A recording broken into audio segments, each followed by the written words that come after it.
Do your hands and feet stay dry and cracked no matter how much lotion you use? Living in the dry desert, that's been a constant struggle for me until I found this cream. Stay until the end because I'll share what's made the biggest difference for my skin. I live in Utah and it's very dry here. Every summer, my hands and feet get so dry that regular lotion just isn't enough. I was excited to try this cream and it's become part of my daily routine. This product was provided to me at no cost and I'm so glad it was because I really enjoyed using it. As always, these are my own thoughts after trying it.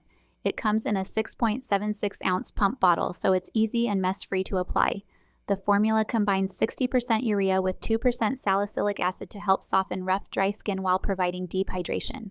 It also contains tea tree oil, vitamin E, aloe vera, and shea butter, and I love that it's completely fragrance-free. One thing I noticed right away is that it absorbs quickly without leaving my skin feeling greasy. I've been applying it after showering and again before bed, and my hands and feet have stayed noticeably softer and smoother. If you're on your feet all day, wear sandals or heels often, or simply struggle with dry skin, I think you'll really appreciate this. For me, it completely solved the problem of constantly dealing with rough, cracked hands and heels. My skin feels hydrated, comfortable, and much healthier throughout the day. This cream has changed my summer skincare routine and kept my hands and feet soft instead of dry and cracked. Check it out. I think you'll be so glad you did.